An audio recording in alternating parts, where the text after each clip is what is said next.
sudah bahas tentang fikih muamalah gitu ya, dan sudah sangat panjang nih. Tapi saya mau minta saya dijelaskan juga nih ya. Saya ulang lagi mudah-mudahan masih ingat kembali.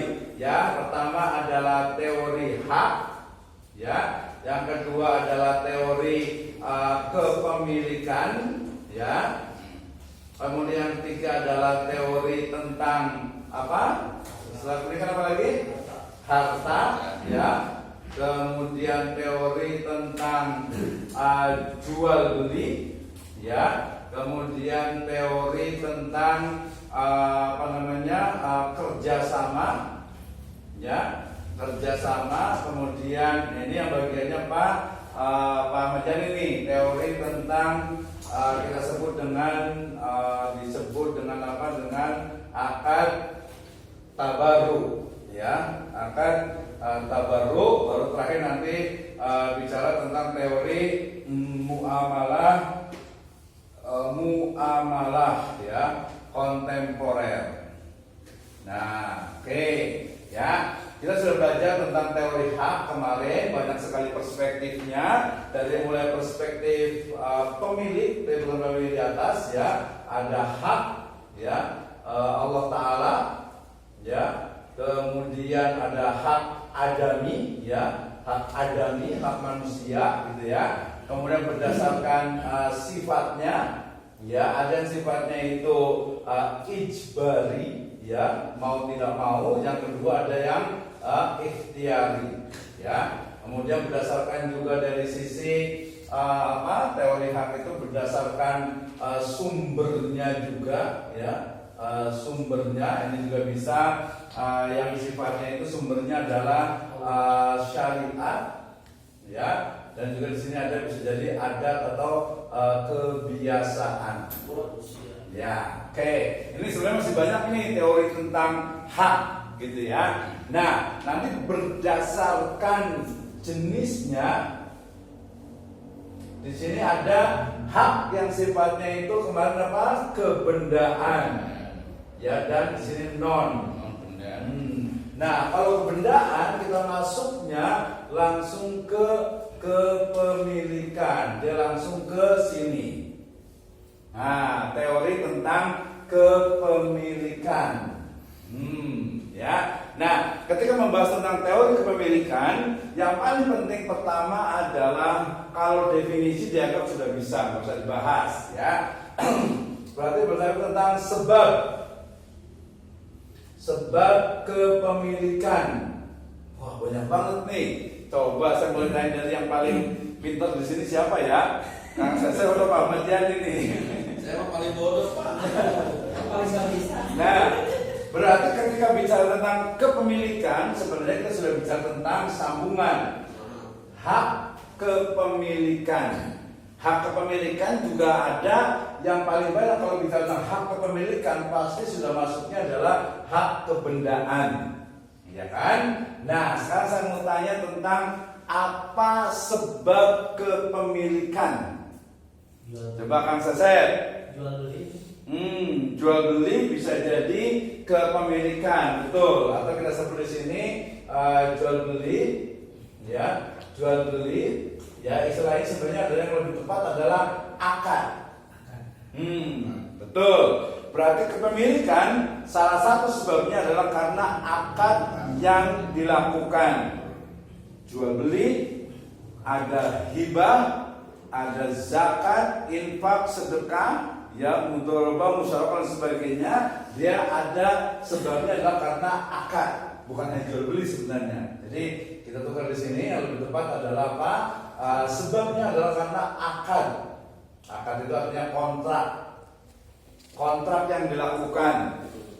Mahasiswa datang ke sini karena sudah bayar, karena sudah kuliah, berarti boleh ngecas. Berarti manfaat dari ngecas itu adalah menjadi sebabnya adalah karena kuliah di sini, sehingga adanya kontrak ini sehingga boleh memanfaatkan. Kamar mandi 2.000 kalau di luar tuh, kecuali kalau di pom bensin. Iya, pom bensin gratis tapi ada yang nungguin, gitu ya. Oke, sebab sekarang kita Pak Ahmad Yani. Selain kontrak, kira-kira apa lagi selain akad? sebab dari kepemilikan. Selain akad sebab dari kepemilikan saya punya. Iya, Pak Muhammad ini punya mobil. Mobilnya dari mana? Beli. Nah, beli, berarti terjadi masih akad jual beli. Apa? Belinya pakai apa? Uang, harta uang. Pakai uang. Uangnya dapat dari mana? Nabung saya. Nabungnya uangnya dari nabung belum juga sih ya. Nabung yang uang mau ditabung itu dari mana dapatnya? Ya. Usaha ya. Usaha apa? Dagang misalnya. Dagang. Terus jual beli lagi jadi. Jawabannya adalah kerja. Atau bahasa Arab dengan bahasa Sundanya itu adalah kasab. Saya tahun 98 saya bikin kasab boom. Kasab itu usaha boom itu ada Bambang, ada Uen, ada Mulyadi. itu Pak Mulyadi yang punya itu apa namanya Al Jazeera itu. Nah, ada akad kontrak, ada kerja, ada waris lagi apa? Waris. Bolehlah waris ya, faraid. Satu lagi? Hibah. Ya, kalau hibah dia bagian dari akad juga, akad tabarruk. Iya, Wakaf juga itu ya. Wakaf akad juga. Hadiah akad juga, kontrak juga, gitu ya. Oh iya, nemu berarti ya. Nemu ya. Apa namanya? Lukonto, betul, bisa nemu gitu ya. Lukonto bisa. Yang sejenis dengan nemu apa lagi? Yang sejenis dengan nemu misalnya Kang Ajat nih, Pak Ajat nih mancing di bolong orang lagi ya. Mancing. Gonima, Pak. Itu gonima pertemuan ya. Oh, gonima. Rampasan perang. Ya, kalau gonima ya bisa juga sih sebenarnya. Ya, gonima bisa juga, tapi kan terjadi perang gitu ya. Gonima bisa ya. Satu lagi terakhir. Yang tadi umpamanya mancing nih di lautan, dapat ikannya. Hibah dari Allah Subhanahu wa taala berarti. Ya. Temuan. Hah? Lintas. Udah ya. Ya udah, temuan lukato. Ya, sebenarnya lukato itu bisa temuan ada. Kalau rikas itu sebenarnya lebih ke ini, apa namanya itu barang tambang. Ya, sama nanti apa kemarin itu harta korun.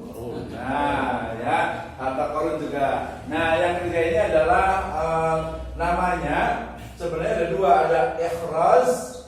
Ikhraz apa kira-kira ya? Al-mubahat.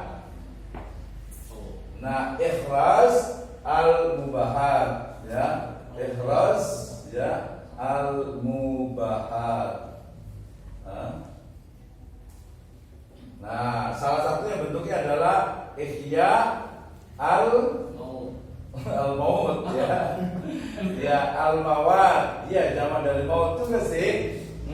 Jadi salah satu dari sebab kepemilikan itu adalah ikhrazul mubahat, penguasaan terhadap harta yang sifatnya itu mubah. Oh, di sini berarti nanti ngomongin harta nih, jenis harta. Jadi harta itu ada yang sifatnya itu mamluk,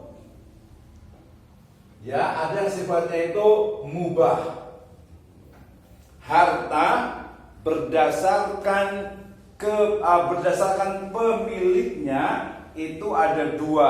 Harta yang sifatnya mamluk, harta yang sifatnya itu dimiliki, ada yang sifatnya itu mubah, yang tidak dimiliki oleh orang lain. Ya tadi mancing di lautan. Wah, kalau dapat ikannya berarti ya punya kita, gitu ya. Nah, kemudian juga tadi misalnya nanti kalau kaitan dengan negara agak sedikit susah. Gitu. Misalnya kemarin yang di Jambi itu yang apa namanya karena nggak punya kerjaan, akhirnya mereka bikin apa namanya itu pengeboran minyak, tapi secara tradisional, kemudian sama negara itu dilarang gitu kan, sampai dirobohkan. Atau mungkin yang deket aja lah di Pongkor kan ya, kan mereka cari emas, cari ini gitu kan. Mereka sebenarnya sebenarnya masuk itu ke ikhrajul mubahat. Cuman karena mungkin tanahnya itu bukan punya mereka, kemudian oleh negara kemudian diberikan kepada swasta, sehingga kemudian ya dianggapnya itu ilegal. Seperti itu ya. Oke, ikhrajul mubahat adalah penguasaan atas harta mubah. Di antaranya adalah ihya'ul mawat atau menghidupkan tanah yang mati. Nah, nanti ada namanya fikih tanah dalam Islam. Jadi tanah itu dimiliki oleh siapa, bagaimana cara pengalihannya, kemudian bagaimana kalau tanah itu ternyata tidak digarap dalam sekian tahun. Nah, nanti ada ihya'ul mawat ya. Tadi namanya berburu, ya berburu nih ke hutan gitu kan ya, dapat rusak misalnya, gitu kan ya. Nah, itu juga masuk dengan ikhrajul mubahat, termasuk juga apa tadi minyak bumi, batu bara dan lain sebagainya. Oke, ya. Nah, nyambung ke sini dari ihya'ul mawat ini atau ikhrajul mubahat itu berarti adalah harta. Kemarin kalau teori tentang harta itu ada banyak sekali. Ngomongin tentang harta. Harta itu berarti berdasarkan pemiliknya. Ada yang mamluk, ada yang dimiliki, ada yang mubah. Yang mamluk ini ya ada yang dimilikinya itu secara individu. Ada yang dimiliki secara komunitas, ada yang dimiliki secara jamaah, ada yang dimiliki oleh umum tapi dikuasai oleh negara. Nah, nih nanti saya kemarin tadi pikir nih kayaknya Kang Sesep cocok nih mikirin tentang hubungan antara agama dengan negara. Ya, jadi agama dengan negara tuh teorinya kayak gimana sih? Kebetulan saya semester besok ngajar di ini juga di MPD itu di sejarah peradaban Islam. Jadi negara dengan agama itu kayak gimana sih sebenarnya hubungannya gitu ya? Sampai saya mikir-mikir agama itu kan selalu membawa kepada kedamaian. Tapi ternyata perang itu terjadi juga banyak itu karena agama plus juga negara. Nah, sebenarnya makanya akhirnya kemudian jadinya kita di Indonesia seperti ini karena ya antara mungkin pergumulan antara agama dengan negara itu nggak pernah ada habisnya. Wah, ini Kang Sesep nih kayaknya nih. Oke, ya. Jadi kalau bicara tentang teori tentang harta, kita akan menemukan harta tadi yang berdasarkan definisinya tidak usah dibahas lagi, ya. Harta berdasarkan, ya. Harta berdasarkan pemiliknya, ya. Ini berdasarkan pemilik langsung ke jenis berarti ya. Berdasarkan pemilik, ya. Kemudian berdasarkan sumbernya, berdasarkan sumbernya, ya. Tadi ada yang karena bisa jadi bekerja hampir sama dengan di sini nih. Kemudian di sini tapi ada yang namanya sifatnya itu asal. Ya, asal yang kemarin itu dan jadi harta yang memang harta asli. Saya beli misalnya zaman dulu ya beli kambing satu, berarti kambing itu punya saya, kan ya. Kemudian kambing itu beranak, berarti anak dari kambing itu adalah punya saya, ya kan ya. Nah, kambing yang pertama berarti adalah harta asalnya, aslinya. Kemudian harta yang lahir dari kambing itu berarti apa?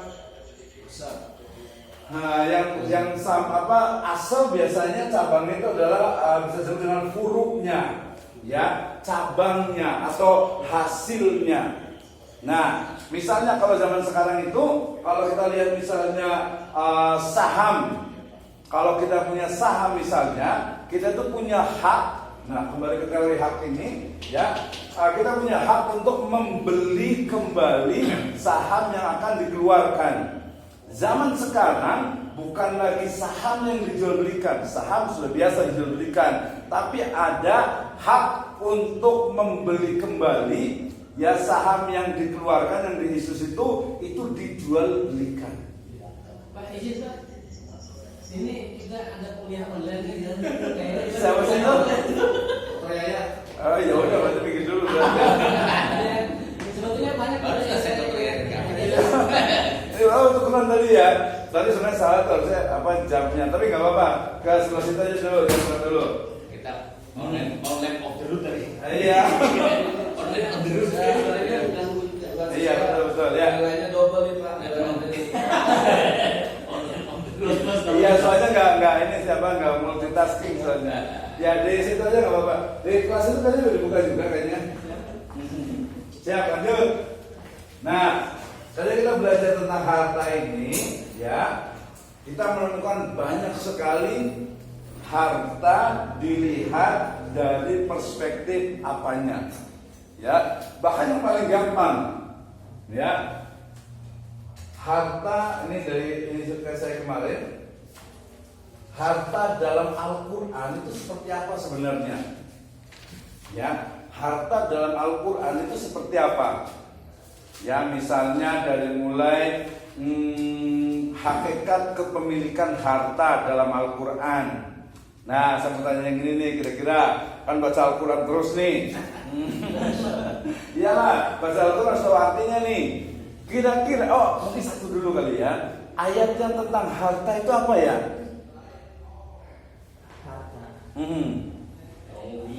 Iya, coba baca satu ayat tentang harta. Coba semuanya deh satu-satu. Al-mal wal banuna zinatul hayatid dunya. Ya betul, surat Al-Kahfi. Al-mal wal banuna zinatul hayatid dunya wal baqiyatus sholihatun khairun inda rabbika thawaban wa khairun amala. Ada baqiyatus sholih itu kata lebih baik daripada